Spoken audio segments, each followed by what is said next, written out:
રાજકોટ મહાનગરપાલિકા દ્વારા શહેરના જુદા જુદા વોર્ડ વિસ્તારમાં પ્રાથમિક સુવિધાના કામો, આંતરમાળખાકીય વિકાસના કામો તથા પ્રવાસન અને હરવા ફરવાના સ્થળ વિકસાવવાના લોક ઉપયોગી અને પ્રજાકીય કામો કરવામાં આવે છે। આ કામો વધુ સારી રીતે અને સમય મર્યાદામાં થાય તે રીતે પૂર્ણ કરવા માટે નાગરિકોને સાથે રાખી તેઓની રજૂઆતો, પ્રશ્નો, ફરિયાદો અને સૂચનો આવકારવા માટે રાજકોટ મહાનગરપાલિકા દ્વારા વોર્ડ વાઇઝ મેયર તમારા દ્વારે લોક દરબાર અંતર્ગત વોર્ડ નંબર 3 માં સંતોષી પ્રાથમિક શાળા નંબર 98 માં મેયર તમારા દ્વારે લોક દરબારનું આયોજન કરવામાં આવ્યું હતું। અધિકારીઓ અને પદાધિકારીઓ ઉપસ્થિત રહ્યા હતા। વોર્ડ નંબર 3 માં કુલ મળીને 39 રજૂઆતો નાગરિકો દ્વારા કરવામાં આવી હતી। નાગરિકોની રજૂઆતો, પ્રશ્નો અને ફરિયાદો સ્થળ પર અથવા તો ટૂંકા સમયમાં નિવારવા હકારાત્મક અભિગમ દાખવવામાં આવ્યો હતો। મારું નામ બળદેવસિંહ યકુભા ગોહિલ છે। રેલનગર 1 માં હું 30 વર્ષથી રહું છું। અમારે ખાસ કરીને પ્રશ્ન અંડરબ્રિજનો હતો, એ સોલ્વ થઈ ગયો છે। અંડરબ્રિજ બન્યા પછી અંદર પાણી ભરાતું અને અવારનવાર સ્કૂટર વાહનો સ્લીપ થતા, એ પણ પ્રશ્ન હલ થઈ ગયો છે। પરંતુ હજી જે અંડરબ્રિજની પેરેલલ રોડ છે ત્યાં બ્લોક નાખવાના બાકી છે અને જે મેઇન રોડ છે તેને જોડતા અમુક રસ્તામાં સ્પીડ બ્રેકર મૂકવાની જરૂર છે, કારણ કે ત્યાં ટ્યુશન ક્લાસીસ ઘણા છે અને સ્કૂલો પણ આવેલી છે। તદુપરાંત તો રોડ રસ્તા, પછી ગટર, ખાસ કરીને ડ્રેનેજ, જે સંતોષી નગરમાં અમે જઈએ છીએ ત્યાં ડ્રેનેજ ફૂલ ભરાયેલ છે, તેના કારણે વરસાદના પાણી રોડ ઉપર આવી જાય છે। આ પ્રશ્ન અમે આ લોક દરબારમાં રજૂ કર્યો હતો। બધા મહાનગરપાલિકામાં રાજકોટ મહાનગરપાલિકાએ જે આજ વખતે લોક દરબારનું આયોજન કર્યું એ ખરેખર પ્રશંસાને પાત્ર છે। અમારા કોર્પોરેટર તરફથી ઘણો સહકાર મળે છે। નરેન્દ્રસિંહને ફોન કરીએ છીએ તો એ આવી જાય છે, પરંતુ ઘણા વખત તો લાઇટના પ્રશ્નો ઉપસ્થિત થાય છે જે કલાકો સુધી જીબી દ્વારા જવાબ દેવામાં આવતા નથી। આ બધા પ્રશ્નો સોલ્વ થઈ જાય એવી રેલનગર વતી હું રજૂઆત કરું છું। છતાં અમારા બધા કોર્પોરેટર તરફથી અને મેયરશ્રી તરફથી પણ અમને ખૂબ સહકાર મળે છે અને આવા લોક દરબાર આયોજન થાય અને પ્રજાના કાર્ય થાય એવી મારે ભાઈ મહાનગરપાલિકા પાસે વિનંતી છે। જય માતા। ડૉક્ટર નિશિતા નિકુંજ જોશી। કાર્યક્રમનો પ્રયત્ન સારો છે। અમને ત્યાંના કોર્પોરેટર છે અલ્પાબેન દવે, એના થ્રુ મેસેજ મળ્યો હતો, એટલે અમે લોકો એક રજૂઆત કરવા માટે આવ્યા છીએ અહીંયા।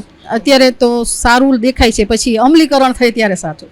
રજૂઆતમાં તો જે શ્રી રેસિડેન્સી કરીને છે કે એની મેઇન જરૂરિયાત જ કે જે મેઇન પાયાની જરૂરિયાત રોડ, રસ્તા, લાઇટ, પાણી ત્રણેયની સમસ્યા છે।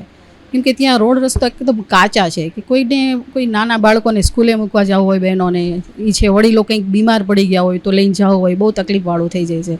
ને સેકન્ડમાં લાઇટો, આજુબાજુની સોસાયટીમાં ખૂબ જ કરીને ઓલા મજૂરો આવી ગયા છે કામે ને બધા, તો એ છાસવારે ચોરીઓની ઘટના બનતી રહી, કેમ કે અંધારાનો લાભ લે, એટલે સ્ટ્રીટ લાઇટ છે નહીં। સેકન્ડ એ પર પ્રાયોરિટી છે। અને પાણી તો 156 ફ્લેટ છે, છતાં હજી ટેન્કરથી જ પૂરું પડાય છે। તો એટલા માટે રજૂઆત અમે એ કરેલી છે કે જો સરકારની જે હર ઘર હર નળ જે યોજના છે, જો એનો લાભ મળી જાય ને ઘરે ઘરે નળના કનેક્શન આવી જાય તો બધાનું જીવન સરળ બની જાય। એટલે એ 3 પ્રશ્નો લઈને આ બધા સોસાયટીના રહેવાસીઓ આવેલા છે। એક સળગતો પ્રશ્ન છે કે વોર્ડ નંબર 3માં જે આપણને દેખાય છે પણ બધાને કેમ નથી દેખાતું, કેમ કે બધા ડ્રિંક કરે છે, ખુલ્લે આમ ડ્રિંકનું વેચાણ થાય છે। એ આપણે જાતા હોય તો આપણને ખબર પડે છે કે નહીં આ લોકો આ રીતનું છે, તો આ એક્ઝેક્ટ તમે સમજી શકો છો કે એ બધાને નહીં ખ્યાલ આવતો હોય કે અહીંયા વેચાય છે, આ લોકો પીવે છે, કેમ કે નાના માણસો છે, એ ખૂબ મજૂરો લે છે, જ્યારે જોઈએ ત્યારે અવેલેબલ થઈ જાય છે। તો એક પ્રશ્ન તરફ ધ્યાન આપો તો ઘણી બધી જે છે દૂષણો દૂર થઈ જાય એમ છે। આજે વોર્ડ નંબર 3ની અંદર લોક દરબારનું આયોજન કરેલ ત્યારે 5 પદાધિકારી, 4 કોર્પોરેટરશ્રીઓ અને કમિશનરશ્રી તેમજ વોર્ડના પ્રમુખ, મહામંત્રી અને પ્રભારી તેમજ લગત અધિકારીઓ જે આ વોર્ડની સાથે સંકળાયેલા છે તે પણ સાથે હતા। રાજકોટની પ્રિય જનતાએ પણ હવે સાથ અને સહકાર આપે છે। પ્રશ્ન ક્યાંક ને ક્યાંક હોય છે તો તેનું ઝડપથી નિવારણ થાય તે માટે પણ કોર્પોરેશનની ટીમ અને કોર્પોરેટર તત્પર છે। પ્રશ્ન સ્વાભાવિક છે, કેમ કે વોર્ડ નંબર 3 આમ જોઈએ તો રાજકોટની અંદર ભયડો છે અને આ ભળેલા વિસ્તારના ટૂંક સમય થયો હોય ત્યારે કોર્પોરેશનના કામો છે ક્યાંક ને ક્યાંક સમજીને લેવા પડતા હોય છે, પણ એ ચોક્કસપણે કોર્પોરેશન પણ લેતી હોય છે। અને બીજું કે અને વિસ્તાર પણ એનો મોટો છે અને વોર્ડ નંબર 3ની અંદર રાજકોટ મહાનગરપાલિકાની અંદર ટાઉનશીપ પણ આ વિસ્તારની અંદર જાજી આવેલી છે।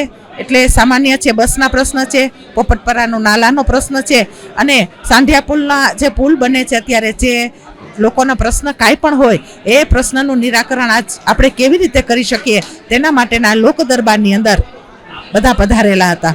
તેને લઈને અધિકારીની ટીમની સાથે બેસીને આ ચોક્કસ વિચાર આપણે તો કરવો જ પડે કે આ નાલું છે એમાં કાયમી ચોમાસાની અંદર આ પ્રશ્ન આવતો હોય તો પબ્લિક આમાંથી જે અવર જવર કરે છે એને ખૂબ હેરાનગતિ થતી હોય, સમય પણ ઘણો બધો નીકળી જતો હોય. તો આ અધિકારી સાથે અમે બેસીએ અને 100% એનું નિરાકરણ આવતા કોર્પોરેશનની અંદર શું કરી આપીશું એની ચર્ચા કરીશું અને કામ ઝડપથી થાય એવું સરકારની અંદર પણ આ પ્રશ્ન અમે મૂકીશું.